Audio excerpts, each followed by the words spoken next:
amongst us. So without further ado, let me introduce Greer Hendricks, our guest for Columbia Fiction Foundry's Distinguished Speaker Series. Greer has been very generous with her time to Columbia, where she received her master's in journalism. And we have had the pleasure of following her career as she moved from 20 years as editor and vice president of Simon & Schuster to starting her own company, Atria Books, before writing The Wife Between Us. Wait, I have to interrupt. Yes, you jumped in. I did not start. Atria Books was a division at Simon & Schuster where I Okay. worked, and I didn't start it. Okay. So, okay. Anytime I say something, you jump me in. I just don't want anyone to think I took my former boss would be like, what the heck? Okay. Yes. Okay. Thank you. No. So that was at Simon & Schuster. It's a division. Okay, keep going. Thank you very much. I was impressed when I realized, whoa, Atria Books, that's it. Before writing her debut novel, The Wife Between Us, co-written with Sarah Pekkanen, and The Wife Between Us, which was her very first novel, spent 26 weeks combined on the New York Times bestseller list in all forums, and at last count has sold into 36 countries. It was optioned for film by Steven Spielberg's Amblin Pick Partners, with Greer and Sarah contracted to write the screenplay, I believe. Right. And so today we are here to discuss, and by the way, a lot of past interviews are on YouTube, and there's a lot of fascinating information, so you can look that up. Today we're here to discuss her new bestseller, An Anonymous Girl, which she also co-wrote with Sarah Pekkanen. And Anonymous Girl debuted at #1 on the New York Times bestseller list, where it's been a mainstay in the top 5 for 2 months and counting. It's been called... It dropped off this week. It dropped off this week. Well, we're here to boost it. Okay? This is a boost event. And we have copies in the back. Thank you, Columbia Bookstore. Every copy counts. And Greer can sign at the end, so that's really nice. Okay, so is there anything else you want to say by way of introduction, or should we jump into the questions? I just want to say thank you all. Thank you all for coming, and this is my 3rd time being here, and I'm really happy to be back. Well, thank you. It is generous of you. I can't imagine. One of the questions that we're going to leave to a little bit later is, how did you make time to be here today, and what are you up to? What are you up to? You know, but we'll get to that. So first, let's just start a little bit back at the beginning, because you and Sarah have a really interesting story about how you came to know one another and write books together. And I wonder if you could tell us a little bit about this. Yeah, so I love this story. It's like our origin story, right? Every relationship has an origin story. And if she were here, we've got it's literally like the When Harry Met Sally kind of version of it. Yeah, but yeah. So like Tania said, I was the book editor for 20 years at Simon & Schuster, and one day I was submitted a debut novel by Sarah Pekkanen, and I loved it, but I wasn't alone. There were a lot of other editors who were interested as well. Interesting. And so her agent took her around to meet the interested editors, and Sarah and I immediately hit it off, and I persevered and I acquired her book. And so we went on to work on 7 books together during my time at Simon & Schuster. And over the years, it was interesting. We discovered we had a number of uncanny similarities. So we were both the exact same age. We both had studied psychology and journalism. We both had played field hockey in high school. We were both terrible cooks. We both have brothers we're really close to, who are both named Robert. Wow. I mean, weird. That's weird, right? Everyone agree? That's weird. So we got really close, and then when I decided to leave corporate publishing, in the back of my mind, I wanted to write, but I really wasn't telling many people, because that's a bit, you guys are, right? Everyone here, most people here want to write. Like, it's a really scary thing to say, because there's a lot, you know, you might not succeed. But Sarah and I stayed in touch, and I confessed the secret to her. And she said, and this is where if you were her, you'd be like, we should write a book together. Mm-hmm. And I was like, why does she want to write a book with me? Like, she's written 7 books on her own. And she said, I think we could do something really magical together. Wow. Yeah. So, I mean, I can keep going and talk more about because you can ask questions, but I can go through the, like, you want to know a little bit more about the process, like what happened after that, or? Yeah, well, one of the things you talked about having strikingly similar narrative instincts and approaches to storytelling. Yeah. And so I wondered if you could talk a little bit more about that, in what ways you'd say you have similar instincts and approaches, in what ways they might differ, and how they kind of complement each other. Sure. So what was interesting is that when we were trying to decide what to write, if you looked at Sarah's past books, they were all, like, quote unquote, I feel like women's fiction. And that's actually primarily what I edited, like Jennifer Weiner, Skinner. I added like the Nanny Diaries authors. Can I interrupt you for a second, just for those of us? What is women's fiction? I don't know. It's like a term that I think they slap on for like commercial women's fiction, so people know what they're. I think it just means that it sells and it's by a woman. It's such a. I think it's just a way to market. You know what though? I love that answer because here is someone who's been 20 years in the publishing industry, and she didn't give us a super great definition. Sorry. So no, that's actually really helpful because it's very confusing to those of us on the outside. Right, what that means. Right. So it's sort of derogatory, but it's sort of like. Well, no, we're going to change that. Okay.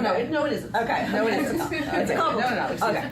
Well, yeah. In any case, that's kind of what she wrote. That's what I edited. But when we went to try to decide what we wanted to write, we both went to our bookshelves. So, a key component here is that Sarah lives in Washington, D.C., so when I'm here in Manhattan. We both went to our bookshelves, and we took our favorite books down off, like from the last few years off our bookshelves, and we both laid them out on our tables, and there was a lot of overlap. And what we noticed is that most of the books were psychological nature with strong female protagonists. Tell me the name of a couple of yours. Okay, a few like S.J. Watson's. Wait, we got to write this down. S.J. Watson's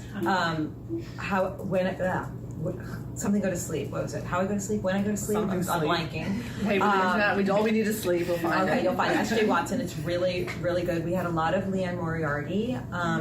We had Jean Hannah Corlitz, You Should Have Known. We had Gone Girl and Girl on the Train. Of course. Those. Okay. Well, yeah. So cool. Okay. So interesting. Yeah. And even if we didn't have the exact same books, there were themes that appeared. So that is how we were similar. And then as I feel like I have to do this in sort of an order, but basically, like when we decided to write, we kind of early on decided we wanted to write every line together. So most collaborators, they'll alternate chapters or they'll each take on a different character, but we knew we wanted to do this together. But the question then was, well, how are we going to do this exactly? And so we had our first writing binge section.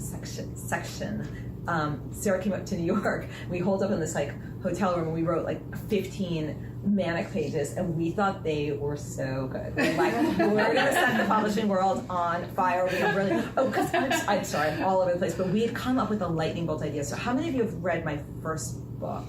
Right between us. Okay, just a few. Well, there's a big twist at the end of part 1, right? Anyone who's read it knows that. That was the impetus for that book. So we had a great idea, but you know what? You can have a great idea. It doesn't mean you can write a book, right? It doesn't mean. But coming up with a big idea is actually. Can I just slow you down a second on that? Like, how did you guys come up with an idea together? I mean, was that just kind of brainstorming, batting it back and forth, and then it sort of congealed? Yeah, I mean, basically like I said, we were both really interested in psychology, and so the basis I feel like of all our books is that like psychological nature. But it was like this idea of perception and memory, and we were thinking a lot about characters. So again, like how many of you guys watched The Affair? Anyone watch The Affair? A little bit. Okay. So that idea where you've got the season 1, I think it's episode 1, where you have Noah. He goes into the restaurant and he sees Allison, and in his view, she's in like this short skirt. She's really flirty.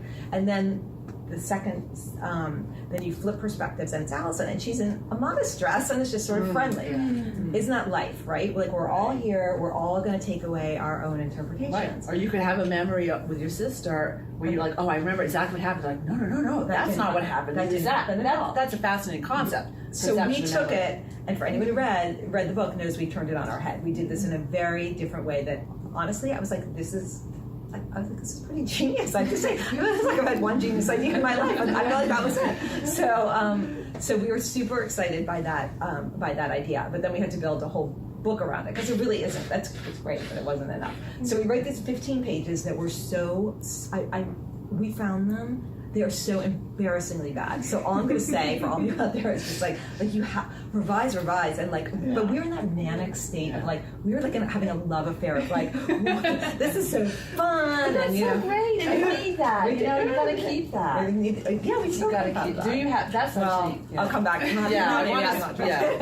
But anyway, we wrote those 15 pages. They were terrible. When did you realize? Did you guys like? I know if I look at my first drafts, I know they're going to be terrible. I don't need someone to tell me. No, we needed someone to You did. You actually needed someone to tell you. Okay. We sent them to. We used Sarah's agent, and maybe we wrote 25 pages, and she. Sorry, it's so embarrassing. But she was just like, like what exactly is it? Like, she's like, is this like Mr. and Mrs. Bridge? Is this? Like, she's throwing out all these genres. And we're like, we were really missing the mark. If she had no idea.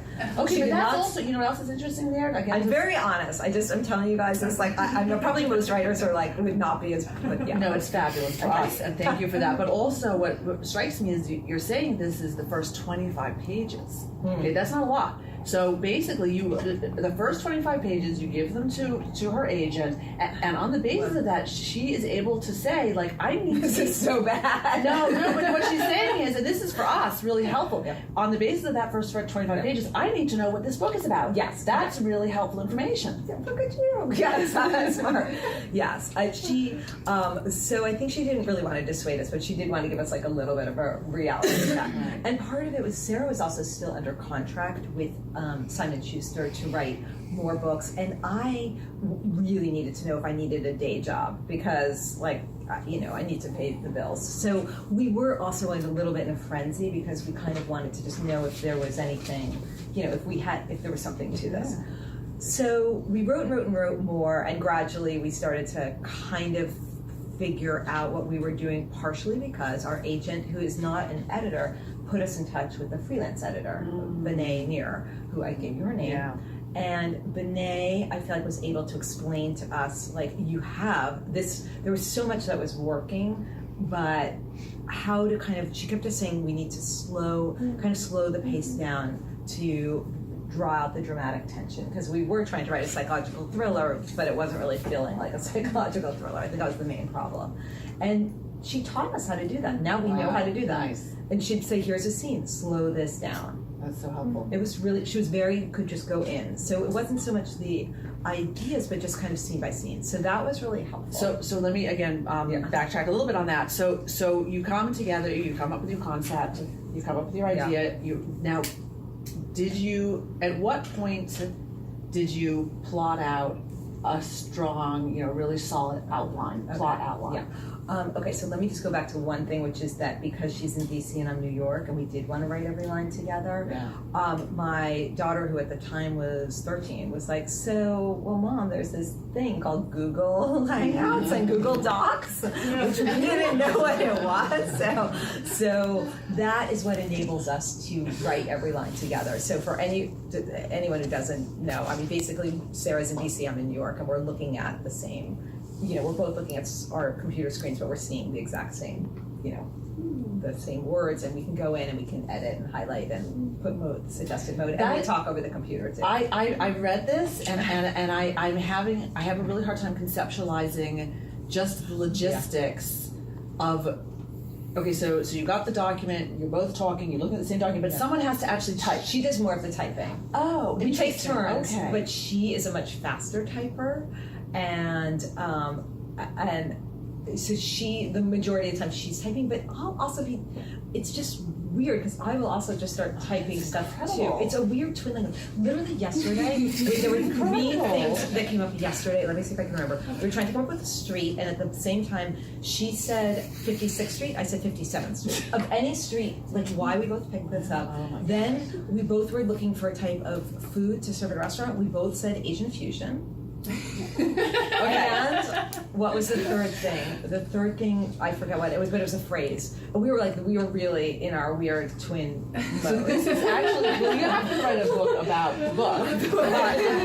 But for those of us who don't have this relationship, anyone in our lives, and actually probably never will. No. What advice can you offer us if you don't have a magic twin soul sister brother? Right now? I don't know. I don't know what to tell you, because I couldn't write these books if I didn't have my magic soul sister. This is specific to us. But wait, I feel like you asked me something. I'm jumping. No. That's great. I mean, and I guess outlining. You asked about outlining. Oh, I did, and then I okay. want to ask. Okay, then I want to jump ahead to the comparison between the two books a little bit too, Okay. which is also jumping around with my question, but I think it's relevant. So. Okay.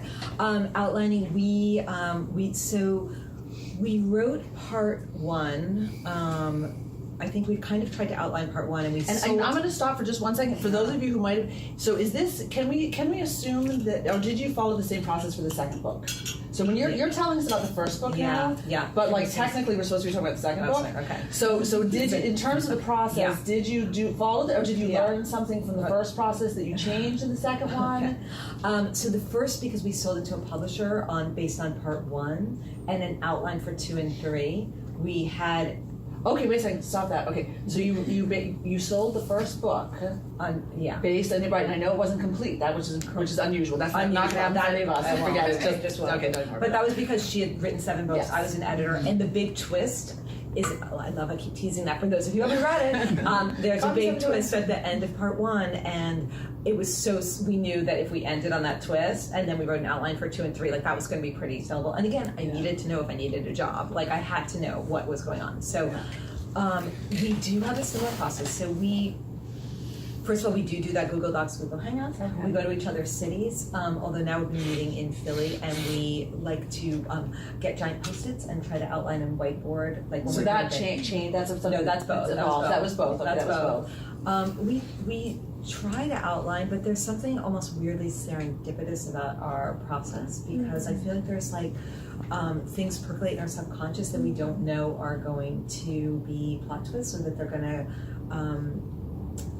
or that it's going to be meaningful later on. That is, I just have to tell you that what you just said, I wish I could write that down, but we have it recorded. Okay. Because that's a really super helpful thing to hear. You know, because there's always this question about how much do you really plot it out ahead of time, and everyone knows that things evolve and they change. Yeah, a lot. But it's kind of remarkable for me to hear that based on the fact that this is a very tightly plotted book. This is not this is not loosely structured. Yeah. So did you have kind of bullet points you wanted to hit, like marks you wanted to hit, or was it really that it evolved as you went along? I feel like there were bullet points, but they were loose bullet points. Wow. Okay. So not what I was thought. I mean, you know. I'm also, I've got to tell you, I'm so in the throes of book 3, which has been a disaster, such a complete disaster that. Well, let's talk about that. Well,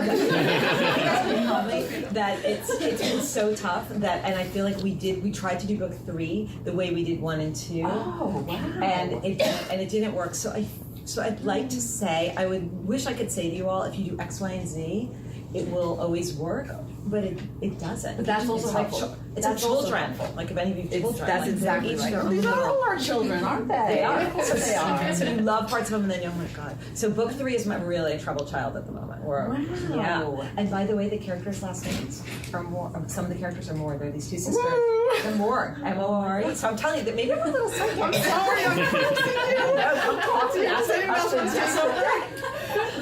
Actually, Sarah thinks she's psychic, so maybe she's well, no, clearly, of course, you guys are psychic. Okay. That has been established to like an alarming degree. That's so interesting. So why? Now, I mean, I've often heard like a first book. You know, it's the first book. The second book is challenging, but you guys had this. You know, so why do you? Can we dig into that? Like, why do you think? What's different? What changed? Okay, for a few things. First of all, we are been busy promoting 2 other books. So that our sacred time, we normally work from 9 to 4, has been it's not sacred anymore, because we are doing interviews, or we're touring, or we're doing pre-tours, so we don't have as much time. It feels choppier. That's number 1. Number 2. Okay, I'm gonna just pause you every now and then. Yeah. Okay, because I just like for the rest of us, just to hear you say that. It's hard when things are choppy. When your writing schedule is choppy, Greer Hendricks is telling us it's hard. Okay, so it's okay. It's okay. It's hard. Maybe like full-time jobs and full-time parenting, and we're trying to fit our writing in. So you know what? That's actually very validating to hear that. That's hard. Well, my other piece of advice is that you do have to have. Well, I'm a very structured person, so you have to have that time. You have to put There you that go. time in your calendar, or it's not going to happen. There you Because go. you'll do the laundry, you'll answer emails, you'll go for a run, whatever it is that's your escape. That's right. And so one of the things that has helped me, and even if you don't have a writing partner, is to have some sort of accountability. Maybe you just have a friend where you say to that friend, I'm going to be writing from 9 to 10 or 9 to 12, whatever it is. Absolutely. So for us, we have that accountability because we get on the phone, and you can't be doing your laundry or checking Instagram or doing other things because we're literally on. I can even tell if she's I can tell if she's getting tired. Like you can just tell. So that I would say it's just really important to have that structure. But our time we didn't have as much structure. We came up with an idea. I think what we started to do. How do I explain this? I feel like most of the 2 other books are kind of a simple premise that then got twisty through. And I think we kind of came at it backwards, and we started to try to come up with too many twists and turns, and it made it too complicated. Okay, And that's very helpful too. And the other thing that happened, and this could happen to anybody, is that we actually read a book that seemed remarkably similar to the book we were writing. Even the same main character's name, and there's so many weird similarities, and frankly, that book we felt like actually didn't work. And so it's sort of a warning sign to us about where we were going. We had written about a third of our book, and we were like, okay, I think we're going to maybe run into the same problems. And we knew we were having problems because it just wasn't coming as easily. And so we had to completely take a big step back and replot the book and rejigger it. But good for you bringing it better. Being able to recognize that, because I think if you've invested that much in it, and you also, and actually, honestly, you had the pressure of so much success, which can be pressure. It is pressure. I mean, there's expectations. Being. I always say the greatest gift I have is failure because it gives me complete freedom. But you don't have that. Yeah. So there's only one way to go, but at this point, maybe you're number 1. But to have the courage. I mean, what's interesting here to me is the honesty you're bringing to this conversation. Yeah. That and to have the honesty to be able to say, hello, maybe this isn't working, and step aside and come at it differently. That's that takes a lot. Yeah. Well, and that's again having somebody also, even if you don't have a writing partner, maybe someone else can read your work and just give you validation. Like we both knew there was a problem. And it's hard. It was really hard. There's a lot of pages. I actually feel sort of sick to my stomach sometimes. I'm like, so many pages that we just are not going to use. But some of us have whole novels that we've done, so it's actually okay, enjoy the process. It is the process, to some extent. I know, and it is a lot of pressure, and we won't publish a book that we don't feel really good about because we had a lot to live up to from the first book, and we were so proud of the second. Many people said it was better than the first, and so now we've got the third, and then Sarah the other day, she's like, what if it's just a B+? Can we settle for a B+ book? And I was like, I just, I don't know. And do you feel, I mean, it's interesting that you said that you sort of had a similar concept with both books, that they started with, with the concept and then twisted. And so do you feel that formula has a bad sound to it, but do you feel you kind of have a formula that works that you want to stick with, or maybe do you feel you've done that and you want to try something different? I think we're nimble. We've always said we might not write it. The next book might not be a psychological thriller. Like if that doesn't, I mean the one we're doing is, and it probably will be, but if that's not what we're feeling, we know we will always write things that are psychological because that's just what we're drawn to. But I'm not going to be, we're not wedded to anything except we say to each other. So, yeah, I know. Like actually, this is kind of corny, but so even though when Sarah asked me if we wanted to write together, I paused. I made her wait 12 hours. She loves that story. She's like, she always says to my husband, John, did Greer make you wait when you proposed to her?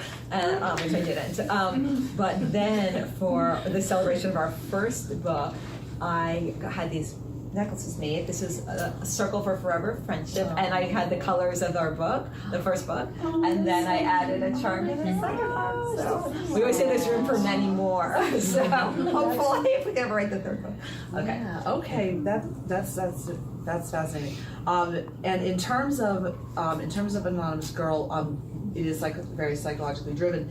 How much research did you have to do? I mean, I know you had a background in journalism and sort of psychology, major. But still, I don't think we're giving any too much away if we talk about just the beginning of the book. Anyhow, that it's for those of you. How many of you have read it? Okay. Oh, good. Well, this is really you got both. Yeah. You read both my books. So it begins when Jessica Farris is a young girl who signs up for a psychology study conducted by the mysterious Dr. Shields, thank you. And who is a woman. So things quickly become. Dr. Shields, what? Am I giving something away? I am? You don't find that? When do we find that out? Okay, after page 10? No, a little later. That's really? okay. Oh my God! See, I told her I would have there be no spoilers. I'm not going to talk about this. Wow! And I guess you know what? I probably lifted that from in here where they do not say in the book copy. We don't. We're doing Oh wow! Okay, but this is such a great theme. Okay. Anyway, the things quickly become complicated. That's not saying very much. And what started out as a simple survey becomes something far more nefarious. So this is such an interesting example of that. It's so grounded in so much that's real, but then there are things that aren't very realistic, and that's a really it's interesting how you straddle those, that line and that balance. And I wondered if you thought about that, if it evolved, how much research you did. Yeah. So we always say that we would like to write these relatable characters, like Jessica. Jess seems like a pretty relatable character. Jessica's very relatable. And then we put them in these situations that we're like, oh, this kind of could happen. Not really, but I mean, basically, Jess signs up for this. She sneaks into a survey on morality and ethics, and yes, there's irony there, right? By this mysterious Dr. Shields, and Dr. Shields she goes into this empty NYU classroom, and these questions begin to creep across the computer screen. Have you ever hurt someone you love?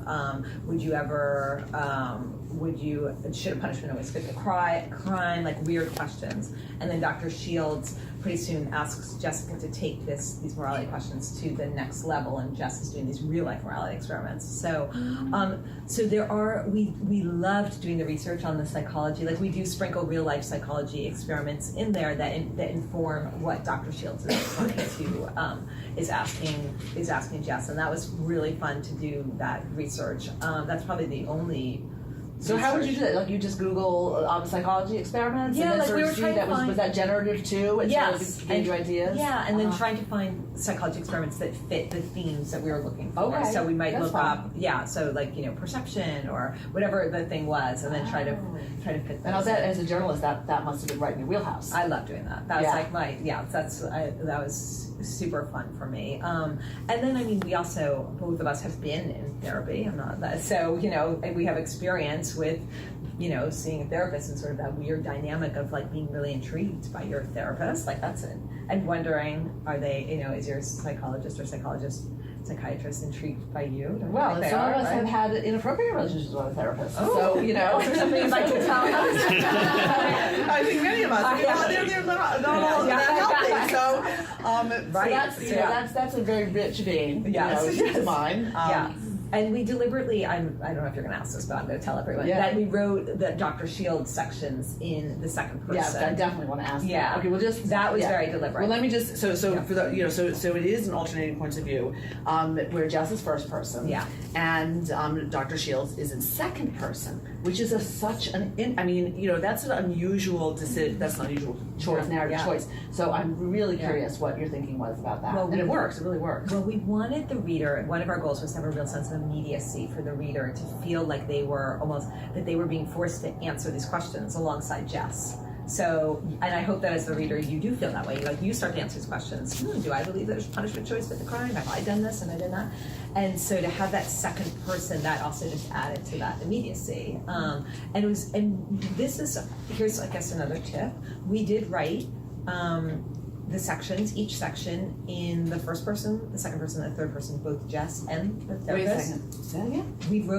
We wrote sections of it in different perspectives to see which one worked the best. Oh, that again. I'm like flagging this in my own mind because that's a lot of work. Yeah, That's a lot of work to really take the time and commit to that. From what I'm hearing here is a lot of discipline and a lot of doing the work. Like, what I'm hearing again and again is, sure, you can have the idea, you can do this, you can do that, but at the end of the day, you got to do the work. You got to show up and do the work. Yeah. And that's like.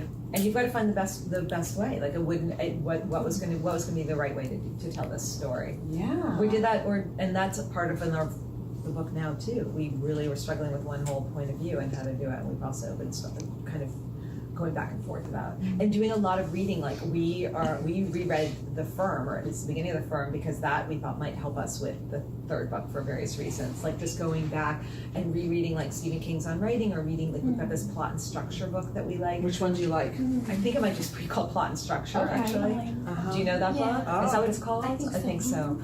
And sometimes it just kind of, even though she's written now 10 books, that you think that this becomes second nature, but sometimes it just reminds you, like, what's the engine? What are the things, if something's not working, trying to identify what that piece of the puzzle is. Yeah, I love the way you're talking about this sort of very interactive process with the process. Yeah. That it's intuitive, but then you pull back and get very analytical about it. Yes. And along the line of plot and structure and the craft elements, did you, because the pacing seems so perfect, and I haven't plotted it myself, which is really like that's the work me as an aspiring writer really needs to do, is like take a book like this that works so well, in terms of the pacing, plot, structure, and actually plot it for myself to see. And I'm curious if you ever did that, and did you have an idea of like the three scenes, the 3-scene plot structure? I don't know if they I don't even know what that is. But Okay. So I guess not. What we do is we'll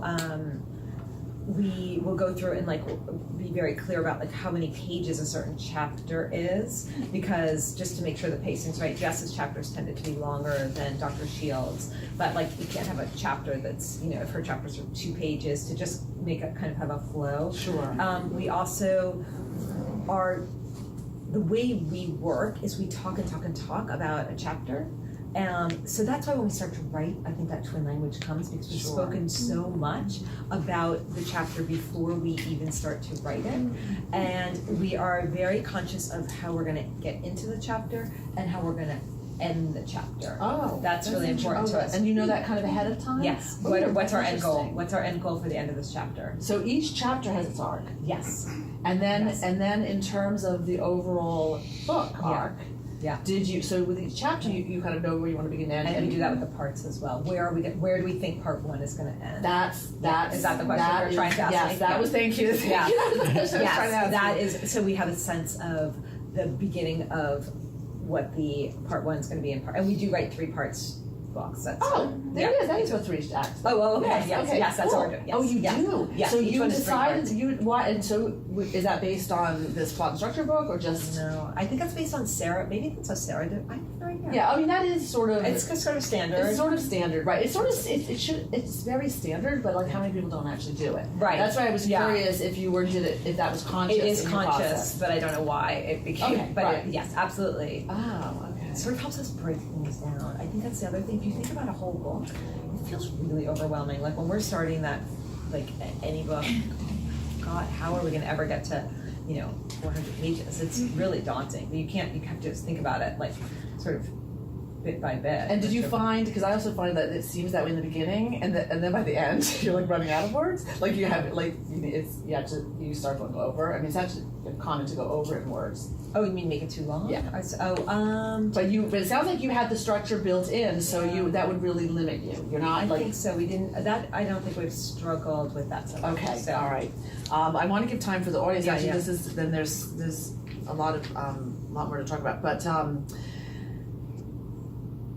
Okay, I think we talked about a lot of this. The outline, the craft, text. Okay. Well, I guess I do want to leave some time to talking about optioning a book for film. Okay. So you've got the Wife Between Us has been optioned for film, and I think The Anonymous Girl you're going to be for TV, right? It was optioned to be a TV series by USA Network. And I mean, when you talk about not having time to write because you're promoting, but aren't you writing a screenplay and now actually writing a TV show? My editor. No, she knows. Yes.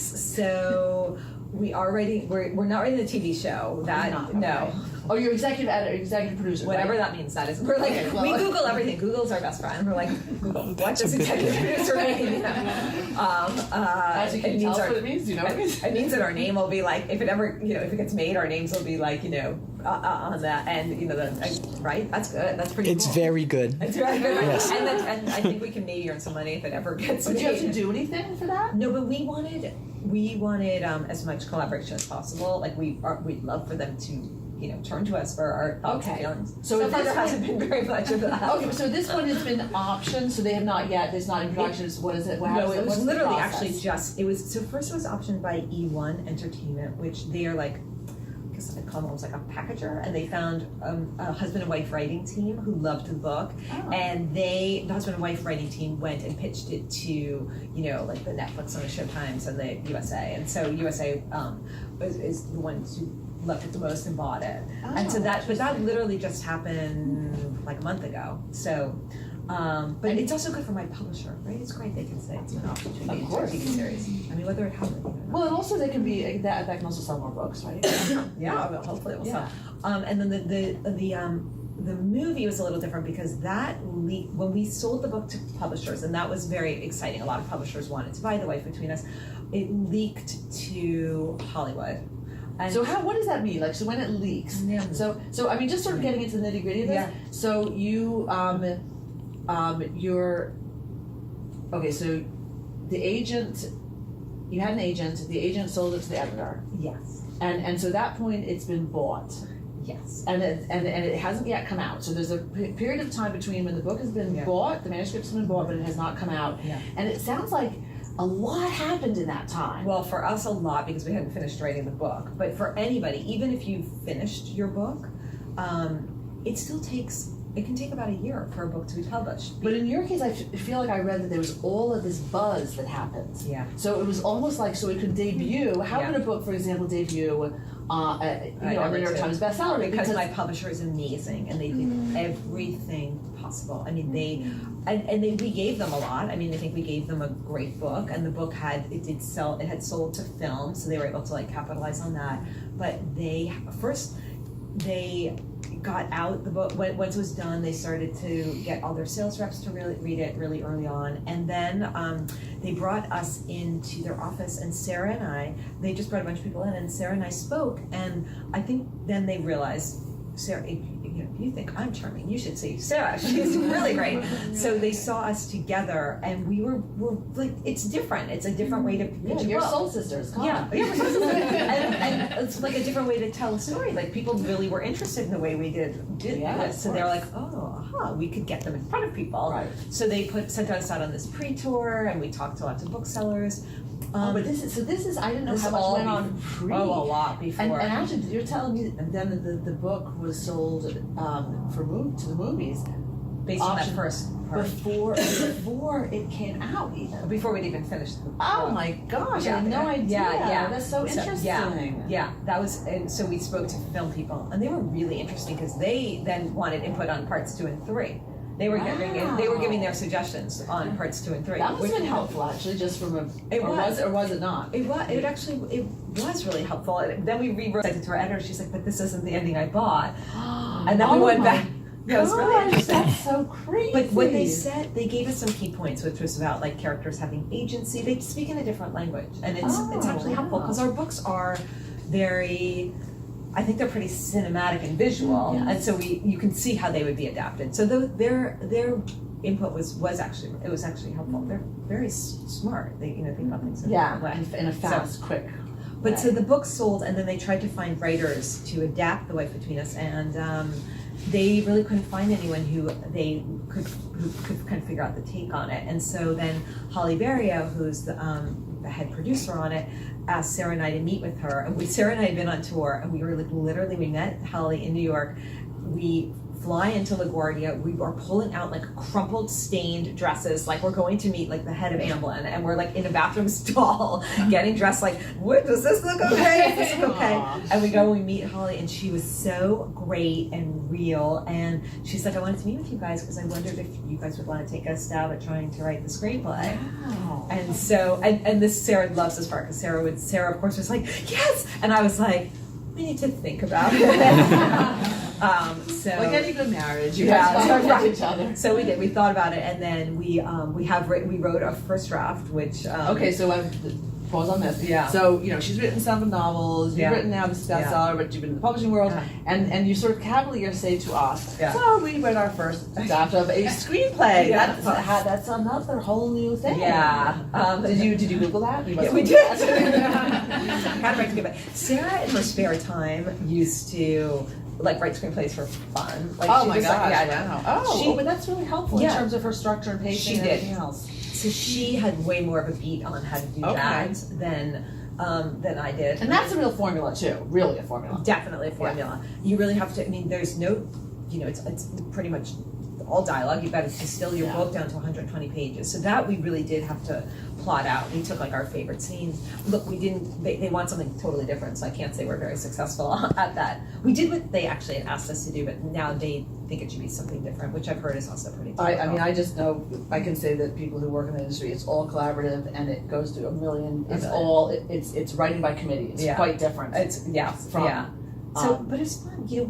We're just I like just like being creative, and it just like it's a new skill. It just the screenplay was just pure. It was actually pure fun, and it was taking your material and then just trying to like kind of rejigger it and figure out how to make it work. So it was just kind of you tapping into a different part of our brain. So we had a great time. I have 2 more questions, and we'll go to the artist. Okay. One of them I did. You cannot answer this one if you don't want. Because I'm just listening to this and I'm very impressed by how many new things you're taking on. Yeah. You're basically going outside your comfort zone over and over and over and over again. Yeah. And so my question is, are you basically like an anxious person or not? I'm a very anxious person. That is what I didn't want to hear that. I'm a very, very. How do Look, you, I was how do okay. you get past this? Okay, I was in the same company for 20 years. I am risk averse to the nth degree. Oh my gosh. It's finding Sarah. You got a t-shirt to say better together.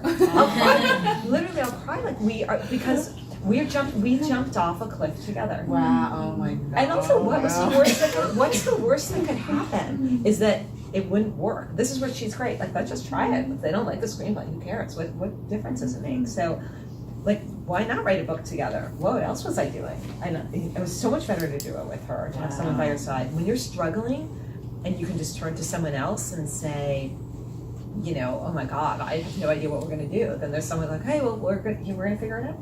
That is a truly beautiful story. I know it really is. I mean, it's really kind of magical, I know, and I'll say is like we were going through, like both of us, we were going through some really hard things, like personally, and like we just really were there for each other. Girlfriends. So, yeah. That's okay for the guys out there. We'll be your friends too. But that is pretty amazing. Yeah. Okay, so just one last question about Anonymous Girl, which is and I don't know.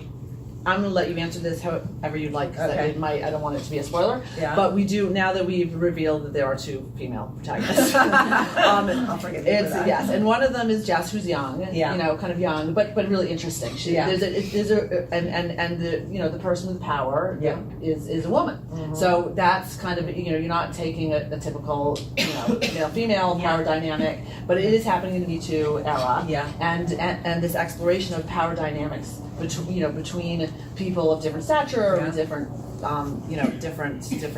status is fascinating. You take that and you really explore it in interesting ways. And was that something you did consciously, or did that just I just wonder. Well, we knew we wanted, so in our first book, it's not, I don't know if this is giving too much away to say that it's like a relationship, it's a husband and wife dynamic so it was, opposite sex, power play. And so we just wanted to do something different, which is why we had it be two women. But actually, when you had asked me about the Me Too part, I was thinking of a different thing. Okay, yes. So I don't know if I could talk about that because that's too far along. Yeah, I think that's why I didn't want to address that. I just think it was I don't think it was so much about the power dynamic. It was about, I think, the vulnerability and like what gets you to release your secrets to someone? Like what is in jest that it's alluring to her? She feels like someone is listening to her for the first time. And everybody wants to be heard, right? And she's held these secrets so closely together. So how this person can kind of like nestle them, out of her. But obviously she's, there for Dr. Shields too. So. Yeah. Well, that's the thing that came to me is just the way you were talking about that. I just had this awareness too that, it's kind of cool that you wrote that you didn't write this when you were 22. Yeah. That you have some real life experience. Yeah. Of being in a marriage, of raising children, of being in the workforce, of having all this richness of life. Yeah. That really comes. I think that really filters through, which is really kind of cool and inspiring too. I think. Is there anything that we haven't touched on that you'd like to talk about before we? No, let's open up. I love answering questions. Okay. So let's. All right. Anyone have anything you'd like to ask? Yeah. I'd love to hear more about the post-it note whiteboard concept. Okay. And thank you. I post-it. Yeah. Okay. Well, this is also so funny. So, the person whose city is being visited is supposed to be the person responsible for buying the giant post-its, the big ones. And my joke is like I always buy like the nice ones, and Sarah buys like the cheap ones that like flutter to the ground. I'm like, Sarah, you need to up your game with the post-its. So we take them and this is you asked about our similarities and differences. Yeah. So one thing, first of all, I am more analytical. Sarah's more instinctive, which you may have gathered from all this. But she is like Carrie Matheson in Homeland, where like the whiteboards are like the post-its are like all over. It looks like it just. It's a little messy. And I'm like going around like straightening them up behind her because I'm like I can't concentrate like this. But she says she sees like patterns and she sees like it helps her. That's so different. Well, this is helpful for the messy people in my life because I'm definitely like you. Yeah. Like no, I'm like But it really helps her. So that's where we try to do like our big plotting because sometimes you just can't see things on a computer screen that you can see when it's like when it's out on a piece of paper, right? So it helps us to be able to just kind of like brainstorm other ideas or just try to plot. So it depends on what we're not super systematic about when we see each other because like with kids and touring, it's not always at the beginning of a part or this. When we first did our first book, we were able to coordinate that more, but now it's sort of catch. Yeah. But that's it's interesting when you just said that you can't always see things on a computer screen. Yeah. And I know for many people here, maybe even just grew up on the computer screen, but they now know that neurologically there's actually a brain-hand connection to handwriting something. It actually creates these connections. Yeah. So I mean the physicality of actually standing up. I mean I'm sure there's stuff going on physiologically with that that's actually really making connections. Absolutely. And sometimes when we're like kind of lost, we'll like there's sometimes a lot to keep track of in our books, we'll like we will literally like write it, like not just we'll either retype things on the computer or we'll literally handwrite it. Like if she's this age and this is this, like in one of our messy notebooks. So so in terms of all of the plot twists here, that everything comes together so beautifully. Did you have that somehow mapped?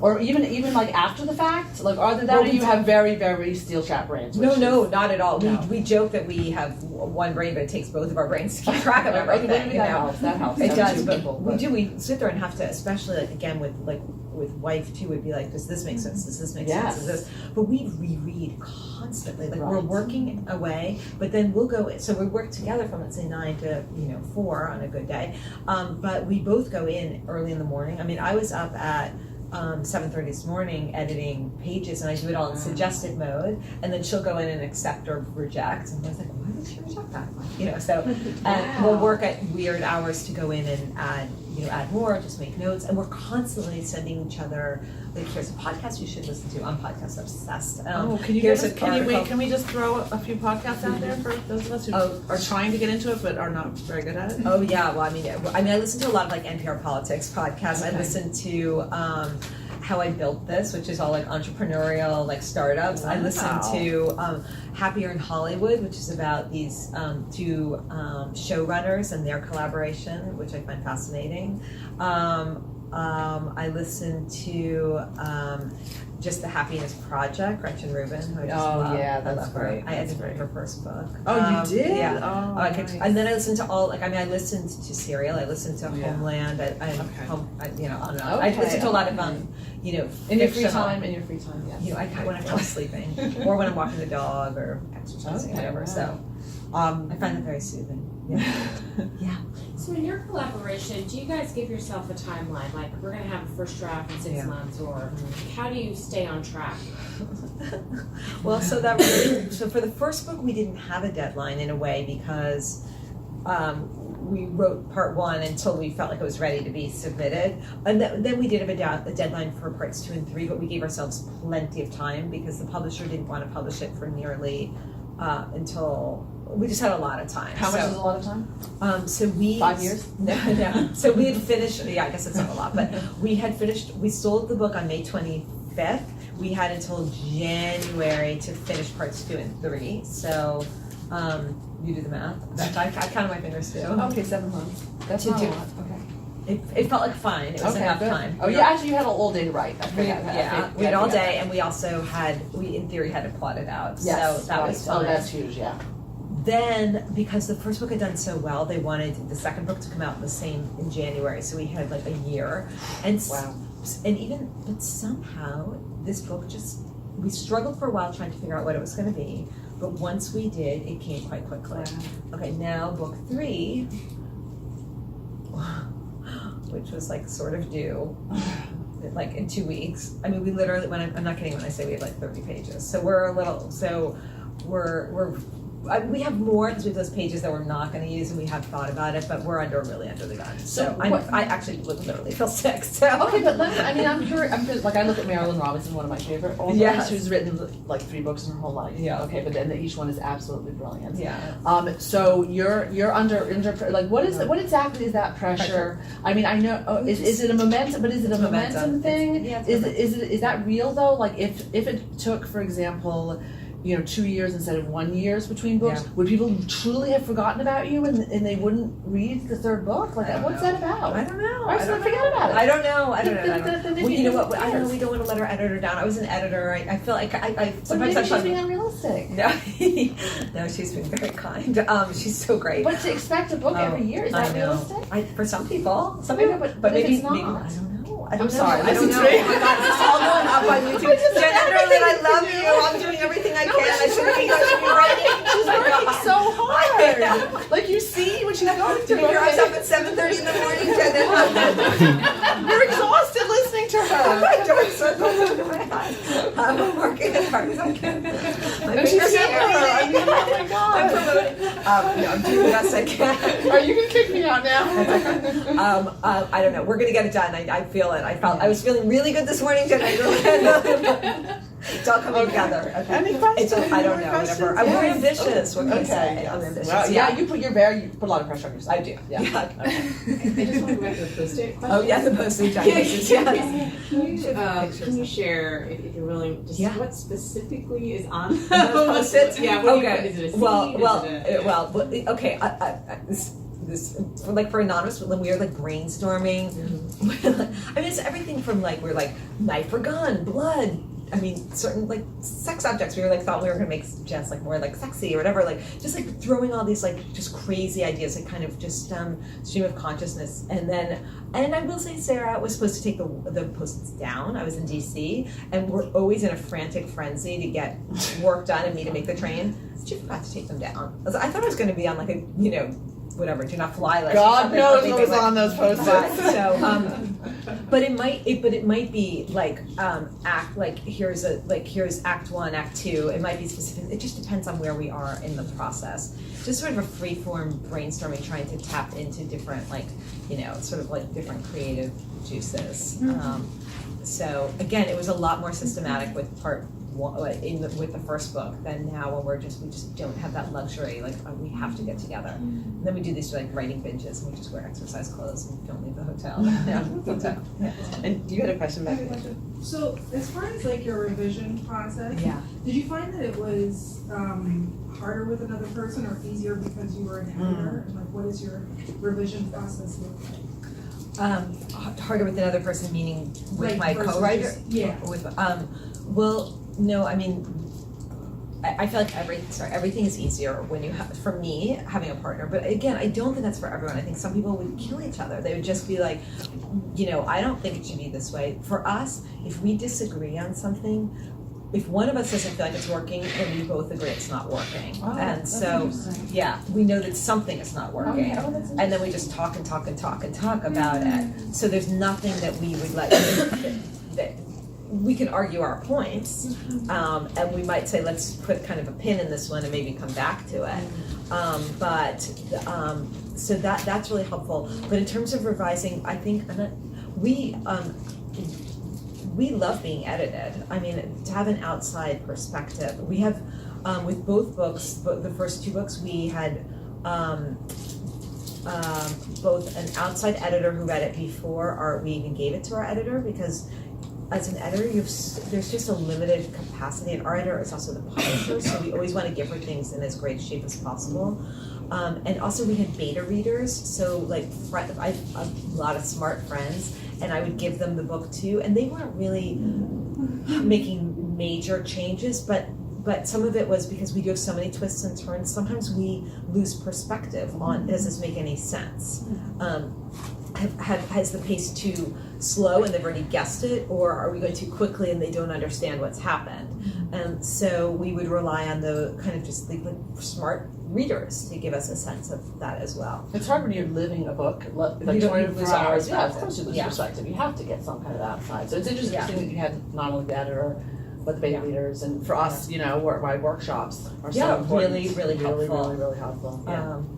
And people pick up, and some people get really, are nuanced on finding just specific things, and some are more big picture, but there's something you can kind of glean, and then you just ignore sometimes things don't feel right, so. So I think you started to answer this, but I think what a lot of people like about writing is, unlike your day job, you're not necessarily writing for other people, you sort of have that freedom.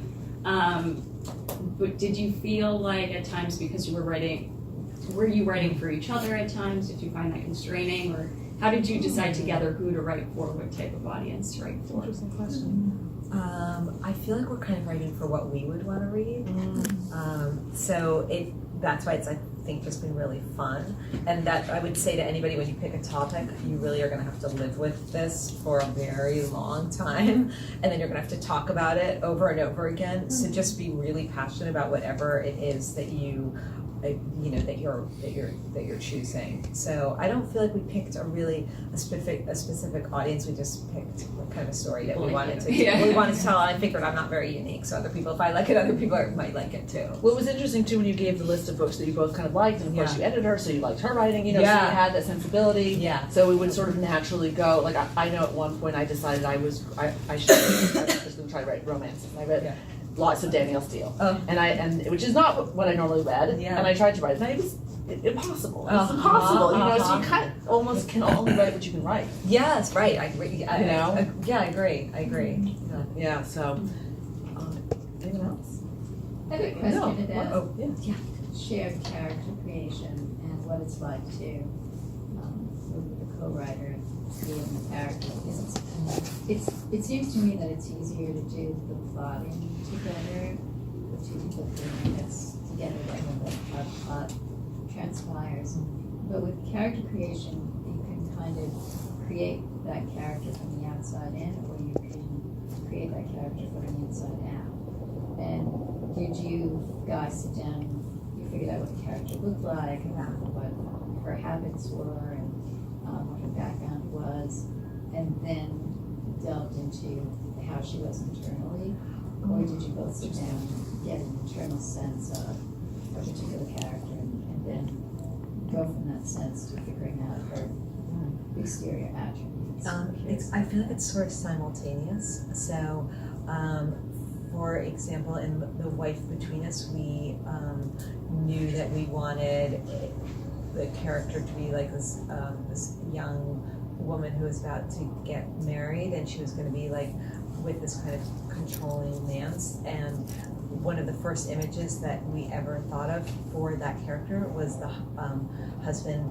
She's taking her hair and saying, "So beautiful, don't ever cut it," and like taking a lock of it. And that was one of the first images for that character. So it helped inform her physically, but also kind of her sensibility. But we talk about everything. I mean, I can tell you what Dr. Shields eats for breakfast. I can tell you how much she weighs. We love talking. We talk about what our characters wear. We'll literally walk down the street and be like, "That's something that Jess would wear. That's something this." Like we had like someone came up to us, started reading, and Sarah and I were both like, "That is Nellie. Like she looks just like Nellie." Wow. So, but I think because we both love psychology and we obsess. I mean, part of our main character, part of our book 3 that we're struggling with, I feel like, is that we couldn't nail the main character. We kept trying to make her something that frankly we couldn't really relate to, and I think that was part of what really was we struggled, because we were struggling with her voice because we just couldn't figure out exactly who she was.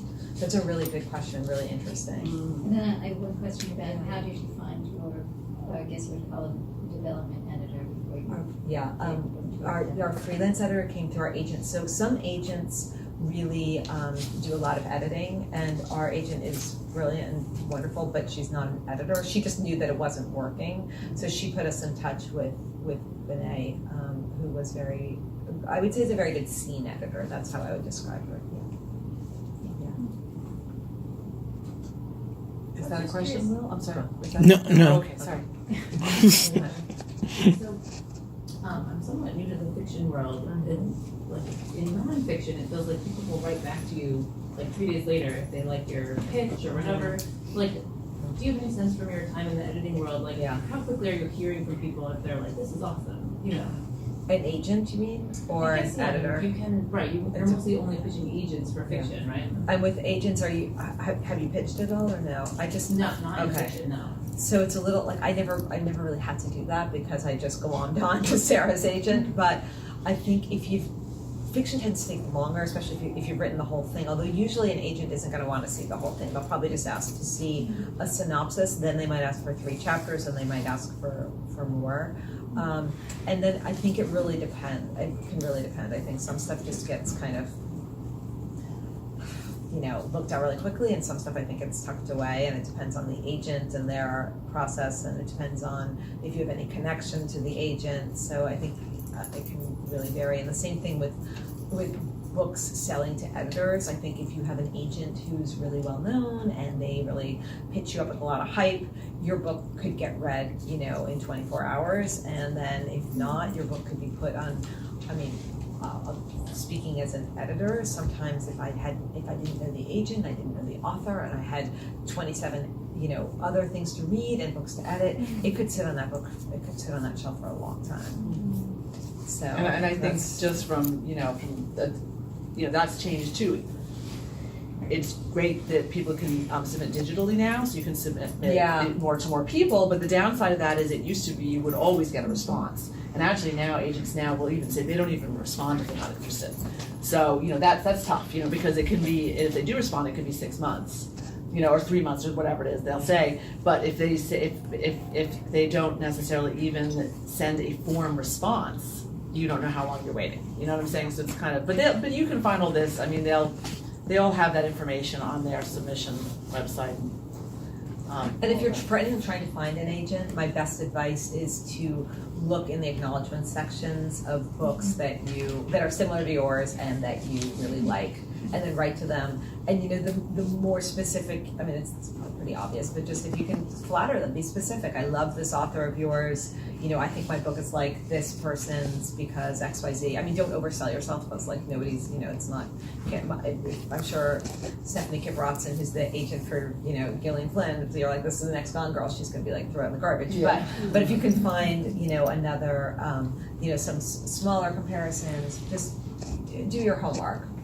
Yeah, so do you think, how important do you think comps, as when you were an editor, how important was the comps? Hugely important, yeah, that's something I was discussing. Important, yeah. Yeah. People, editors, agents, everybody wants to know it's how to pitch it, Yeah, right. and make it as easy for the agent, the editor as possible. With that said, you do look like you just can't compare yourself to some of these huge blockbuster The next books. Harry Potter. Right, exactly. You're gonna be laughed at, but so.